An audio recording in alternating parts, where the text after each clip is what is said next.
around with. So I'll play for a little bit, and I don't know where Blaze is right now, but whatever. You get all the spoils if you come across anything. So we're gonna start where we left off. And just get you over to the map. Getting game real quick. Yep. So you left off last session with the crazy ladies. And 1, 2, 3, 4. We have all you in there. I believe you all rested a bit before you opened up the door, I think. We did some healing, I believe. Okay. That's right. Yeah. Okay. So, Olgoth opened the door, because apparently he's the door opener, and I will describe what you see in there. Can you roll me perception? Perception? Okay. Yeah.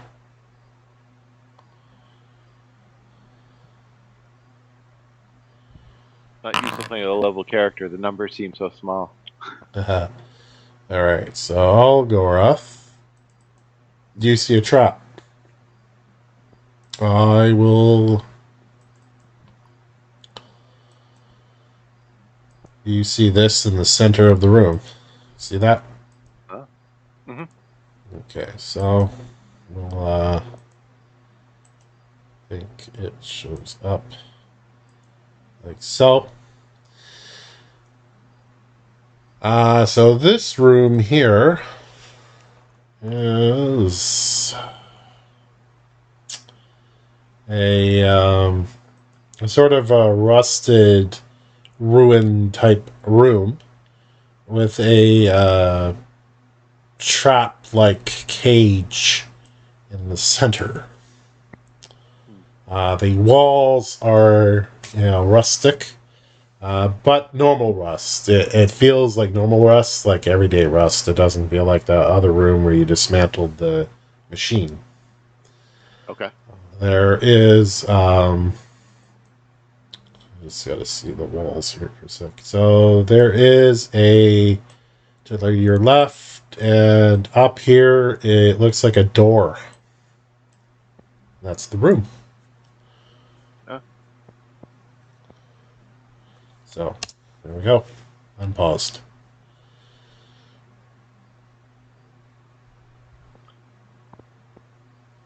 Should we throw one of the ladies in the trap to see what happens? Yeah, they're dead. They can't get much deader. That's true.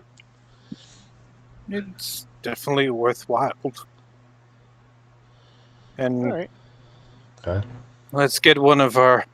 Let's see about who would it be? Would it be Lewin or Pogo? Pogo.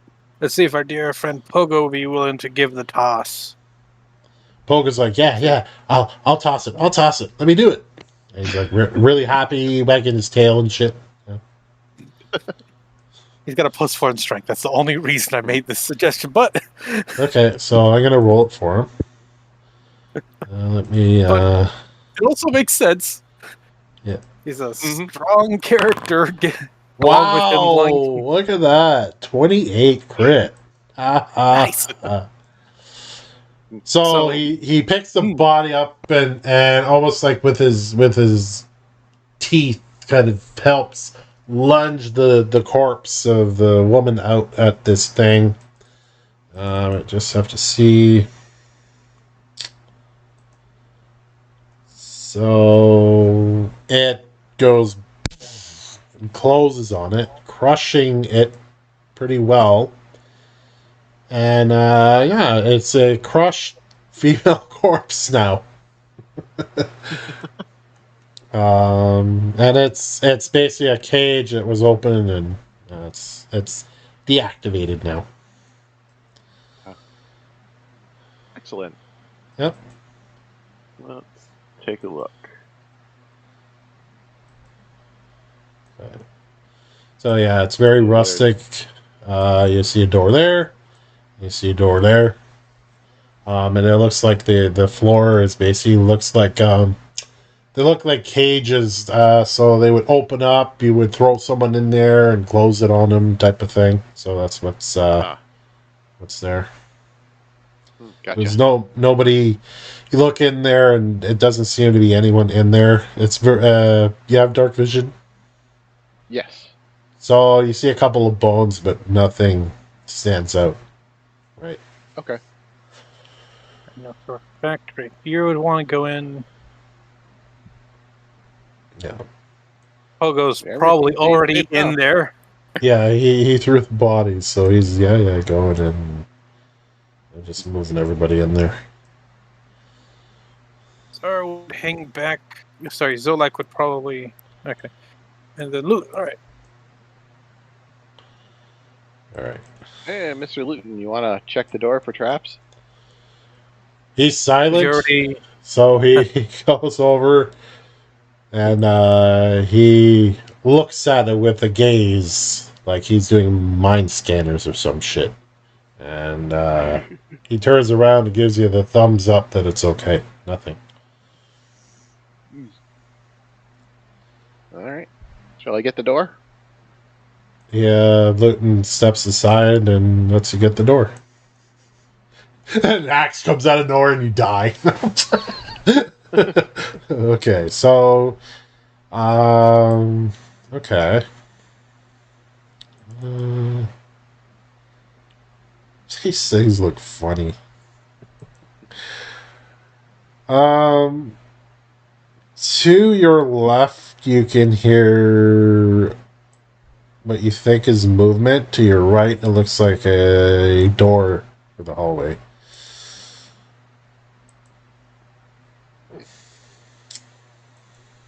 Yeah. Sorry. I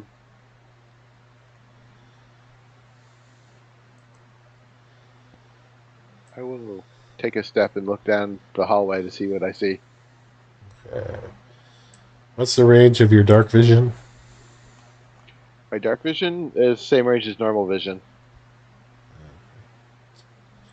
30? Is it 30 or 60? If you can see it with normal vision, you can see it with dark vision, Alright. which I can see to the end of the room. So. Alright, cool.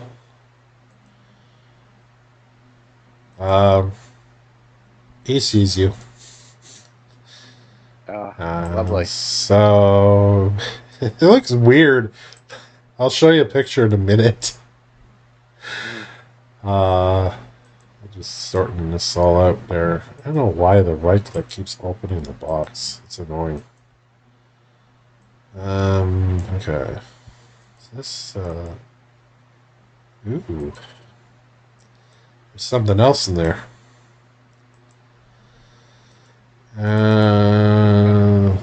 Yeah, so everybody gets to roll the initiative. I will add Pogo.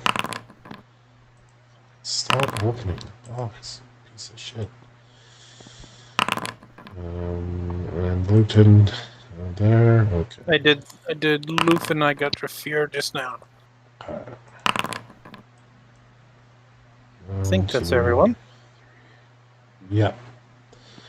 So I'll show you what these look like. Well, what you see there.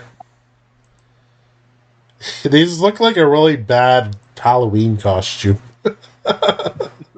Oh, zombie frogmen? Good.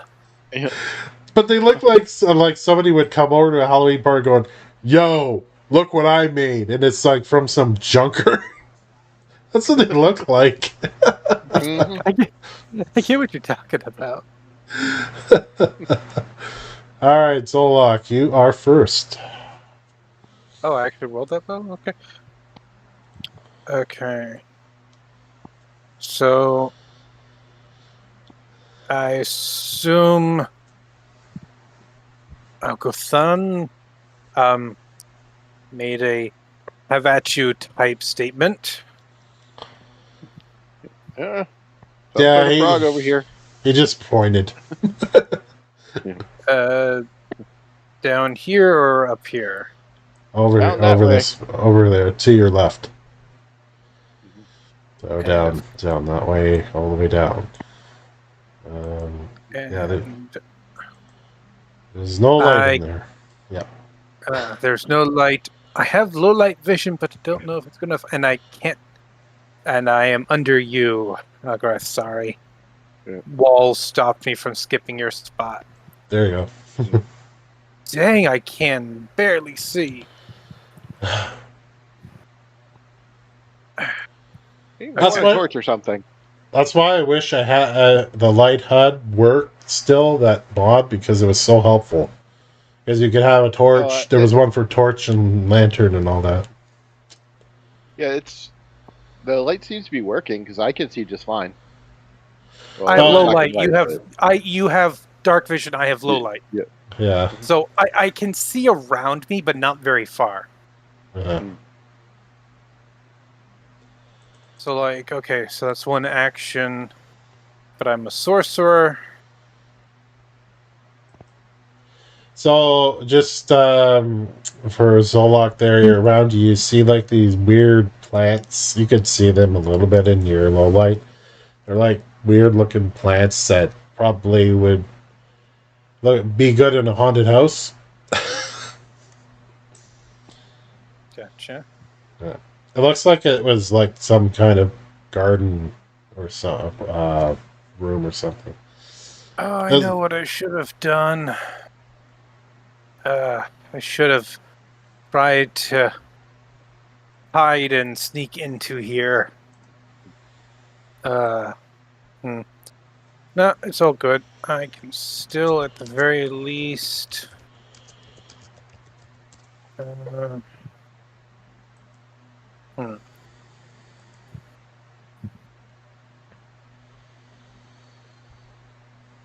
So you can see this dude. Okay, so I can at least...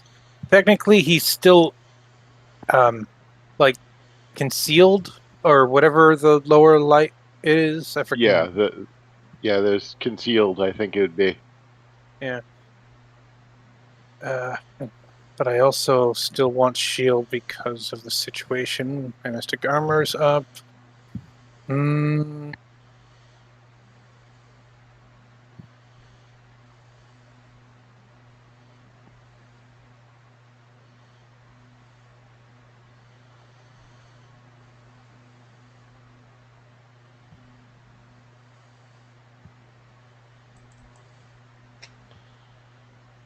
Religion will know a little bit more about this thing. I will make that attempt then, since you've made that suggestion. Yonk. No. Okay. It looks like a really bad disguised frogman.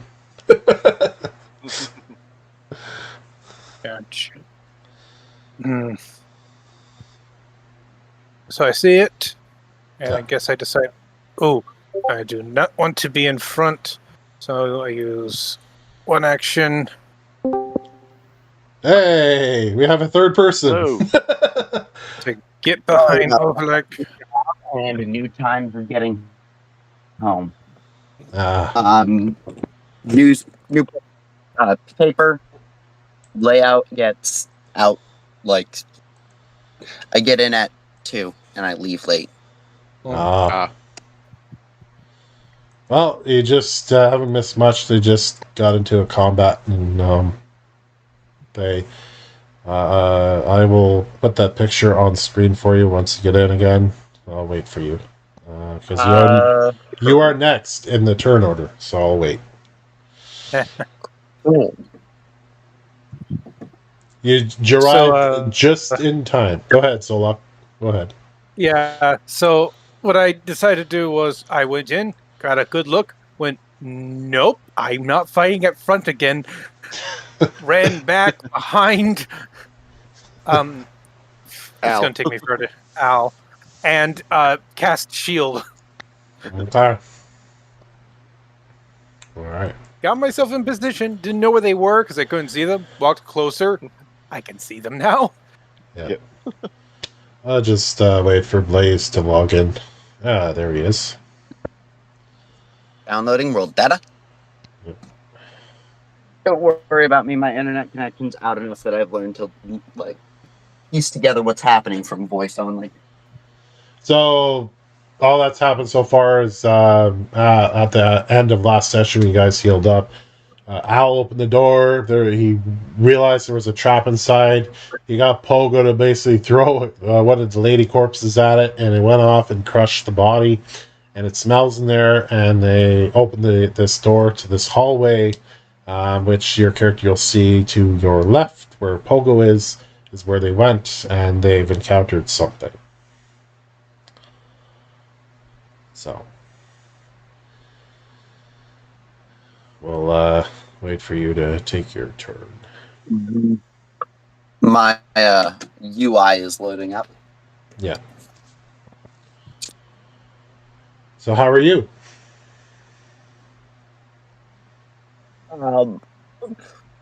I'm getting cooling down after mild irritation at my job, but that's about it. Nah.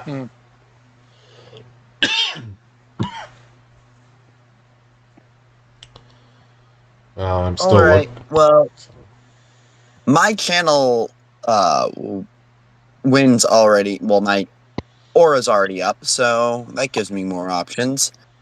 I can stride up to half my movement before I cast one of my invocations, okay. which is 15 feet, which I think puts me right 5, 10, puts me right in the ability to see. Unfortunately, which one is he good at? Yeah, I'm gonna shout. This is the. Wait, no, that's not the enemy. Where's the enemy? The enemy's around the corner. Around the corner, Oh, like, there's a hallway. okay, then I'm just gonna move. Yeah. Al is not the enemy. Yeah. No. Yeah. That you know about anyway. Yeah. 1, 2, 3. Oh no! Right, it moves in straight lines. Yeah. Oh, light. So Yeah. you see. Here's one. Second move. That's what you see. It looks like a badly disguised, like, Halloween costume. I just laugh at it. I mean, I actually want to use that token because it looks like, just a funny token to use. Picture. Yeah. All right. I'm gonna try to make it eat fire. Ah, fire. So that hits. Regular hit.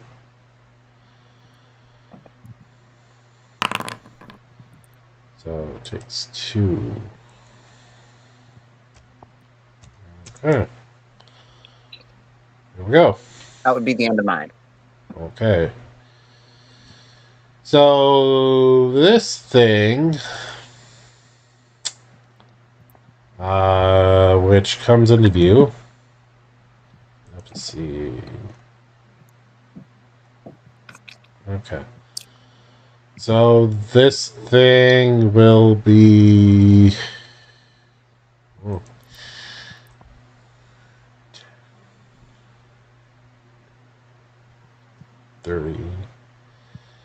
So this thing is what this looks like. It looks very friendly. I know, right? Soft, warm, and cuddly. Yeah. God damn it. Nickname it I Cuddle. love it and hate it at the same time. I love the art. I love how it looks. Yeah. But what it is, I don't. Look at that. A critical hit right off the friggin' bat. Like, seriously. Let's see. It's not that hard to hit. Joe's. So. What's that there? I need a fortitude save from the freer.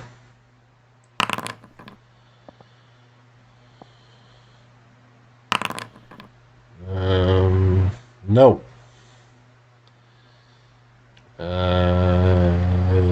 You are on stage 1. No, nothing happens. Okay.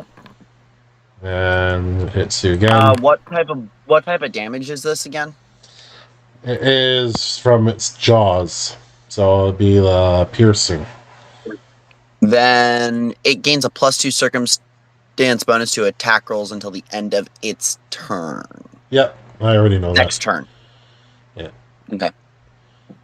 Fortitude save again.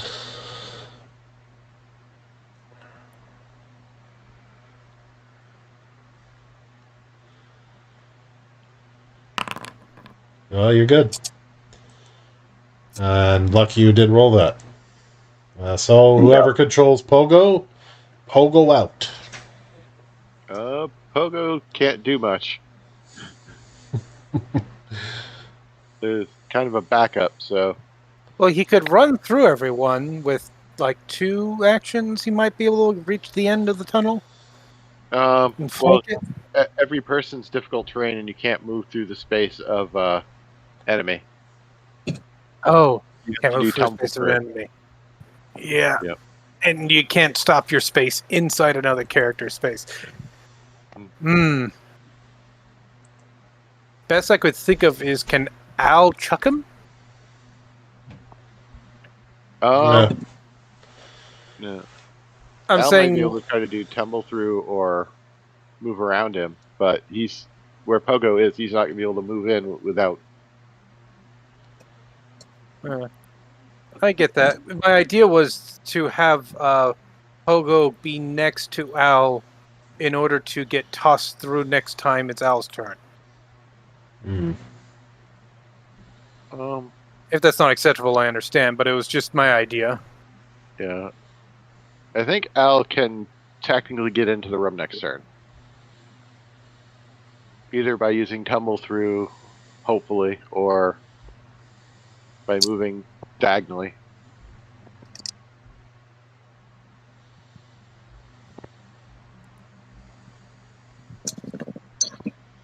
At least you could move But, like Pogo up to there for now. Yeah.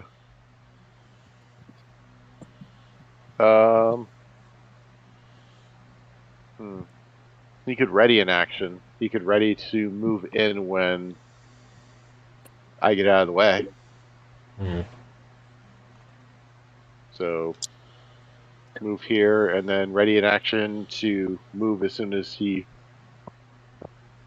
has a place to move to. Can't you move through diagonals? Well, the monster's but the blocking your way into the room right now. Yeah, that's the problem. The monster is literally taking up the exit. If the monster was, say, 1 step further back, yes, he could do diagonal to get in there. Yeah. But because of where it is, he would have to go through the monster, even if diagonal. Okay. Yeah. Well, Tumble through work. It's annoying. That much is true. so leave Pogo there for now? Yep. Okay, He so gets a chance to move. Luton, I guess, is in the same boat. Can't really do much. True. He's going to be probably move up there and follow the train. Knowing Luton, he does a backflip as well. Yes, he would. Even mute, he would be a show-off.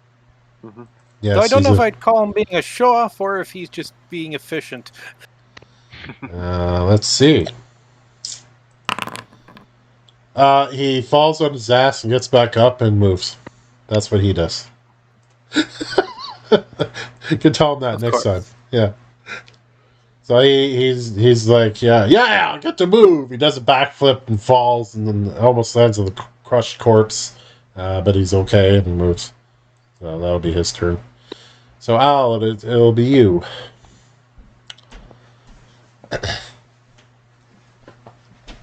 You got this ugly thing in front of you.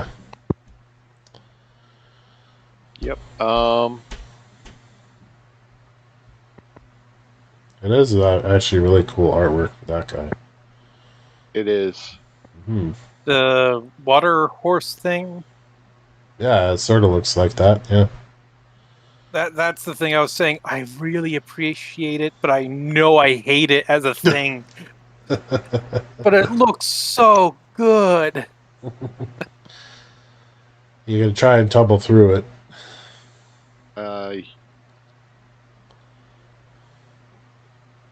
Yeah, I'm checking something real quick here. Yeah. But yeah, I doubt I'll be able to tumble through. To Okay. be quite honest. All right. But I'll give it a shot. Why not? Why the hell not? Such a good mentality. So this would be against its athletics.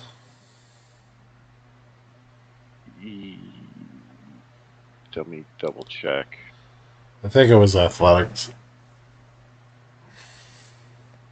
Acrobatics or athletics, one or the other. Tumble through. Make an act. Acrobatics. Okay.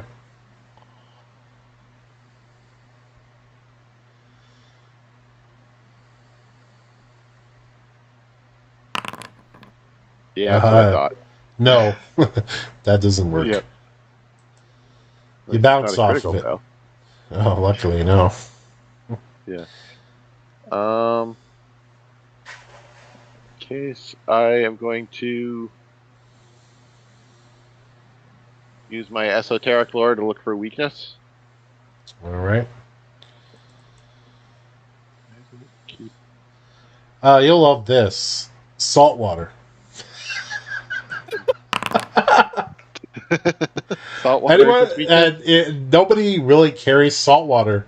Oh, I have salt water. I Oh, have do you? everything. You have salt water? Oh, Well, yes. I'm Okay. a thaumaturge. That's his character's That's my thing. Oh, Yeah. okay. I'm just like If it thinking has though. weakness, I can exploit Generally, like salt water, this is barely ever carried. it. Yep. Yeah. Yeah. The thaumaturge, if it has weakness, I can exploit it. That's my gig. Oh. Fortunately, there's well, They there's are a one thing. witcher. I can take a step back All right. so other people can get in who might. Well, there actually was have enough kind of no dexterity to place get for me to move because everyone was in a line, and I only had 10 feet of movement, which means I had to land either in your space, Rob, or in the Mhm. space in front of Zolak. Yeah. Okay. Apparently, I was standing on Zolak. Oh, this that's is- weird. I had set it up so I was behind you. Yeah, that's what I thought. But Go up to, so I can go here and you can go back there. musical chairs. Yep. Yes, it's silly, but it's how it works. Mhm. If we can make Yeah. it work, it's better than it not working. Yeah. All right. Um, Anything? if I can't move, then I will switch my Liimono to a dagger, and that'll be my turn. Yeah. So this thing.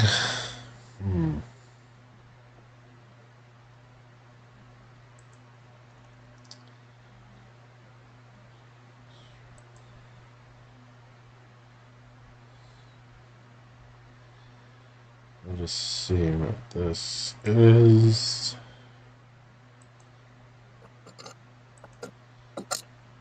All right. Okay.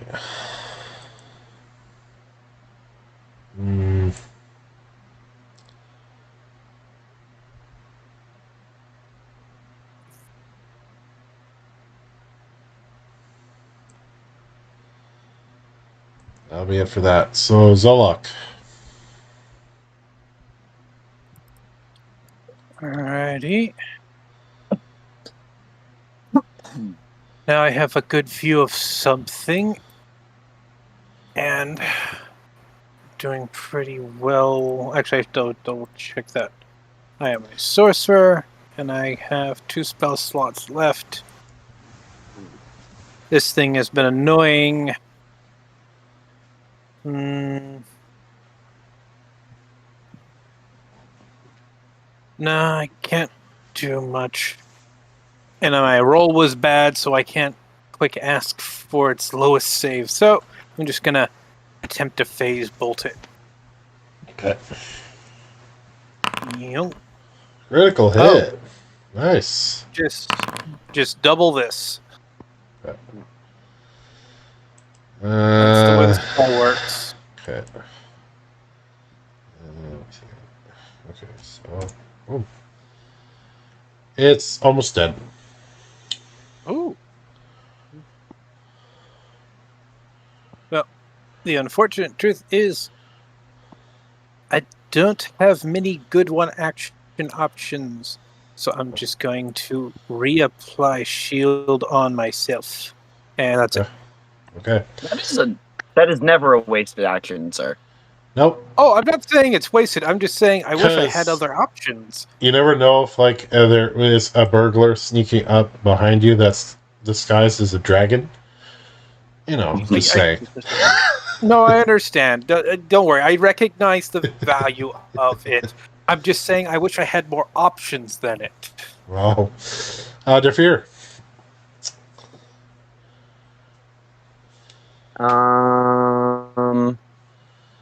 1 second. I want to see something. Yeah, no, that it'd be better. So I'm going to punch this thing. And as I punch it, I'm just gonna catch one of the rising motes of flame, and the entire fist bursts into flame as I strike it. Ooh, Liu Kang I'm style. doing a melee blast. Ooh. Must target. Yeah, that wouldn't have hit. Heard. That hit. There we go. Oh, wow. Wait, no, that's my fortitude save. No, yeah, okay.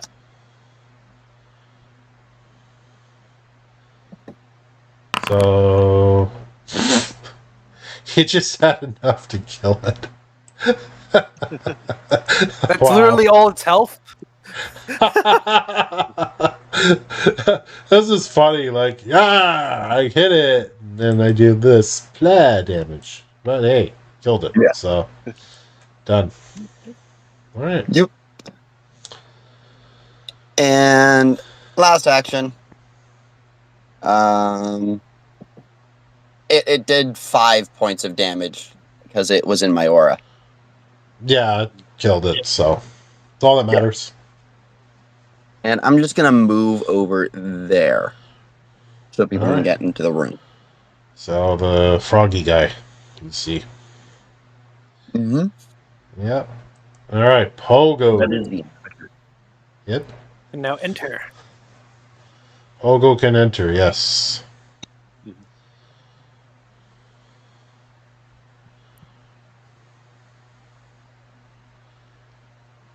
Actually, lily pads from the look of it. They look like lily pads. What are you talking about now? I just like that artwork in the room. They look like lily pads, not plants. They do kind of. Kind of like makes sense. That's not the idea.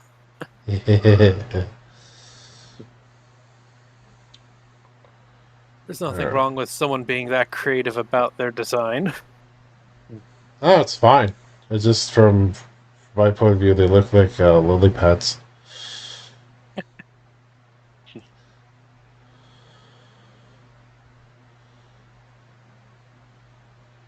So what's Pogo gonna do? Let's at least 0.3 doing. Oh, is there a thing Gaio right over here? Yeah, that's Am I him. saying that correctly? Yeah. I assume he would go there with his first action. I think he has just enough for that. And would go about it with his fishing. line. Doesn't this fishing line have reach? It's combat lore. He can do it from further away, but he has a -1 compared to his melee strike. All right. I guess it's a matter of what would his character do. Well, if I were him, I'd hit from far away just in case it's reactionary or something like that. But Alrighty, so he did not go all the way, but he has secured our means of entry by occupying that spot. yeah. And I have Pogo selected. I have the target being the frog. Okay. Ranged combat lure action 1. You hit. Demos. Okay. And does he have anything else? No, so ranged attack option 2. Yonk. Nope. And there's our Pogo. All right. So Luton goes. Who still has the anti-plague on.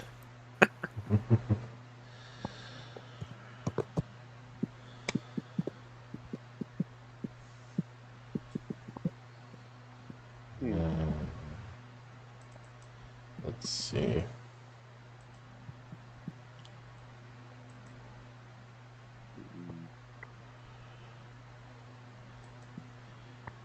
Well, He is rogue. yeah, You would probably try to stealth in and get a sneak attack. probably, yeah. That's what they're good at. Mm-hmm.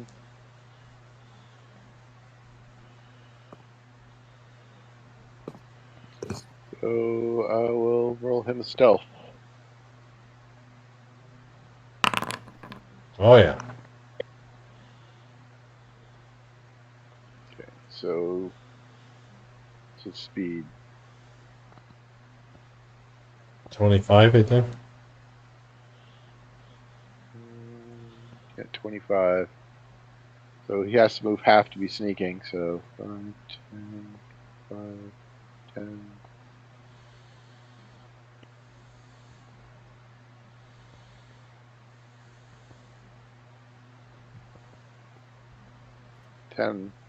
And that would be his turn. Okay. Al. All right. It's like the players have multiple personalities tonight. Yep. That's more than fine. Thank you for helping with me with Pogo, as I still don't know that person very well. Well, I just think out what I would do. Then I will use my esoteric lore to see if I can figure out anything about this frog guy. Okay, so his is religion, which you have. It's always That's good. It's always esoteric lore with this. Okay, so standard undead immunities. But this one has weakness of saltwater and slashing. Right. So 2. Okay. Well, I'm holding my dagger right now, unfortunately.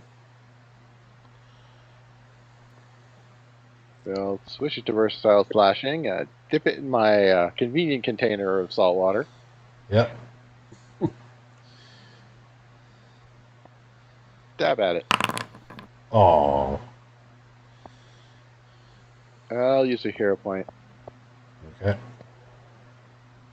Oh, I don't have a hero point on right now. There we go. Yeah, yeah. Everyone should have one Good. at the beginning, and I'm just double checking everyone else. Yep. Okay, things look good. Yeah, so I'll roll the damage for that. Okay, so that would be 7 damage plus whatever the weakness does. Yeah, that added it. Okay. That's it for Al. Yep. Okay. Frog guy goes.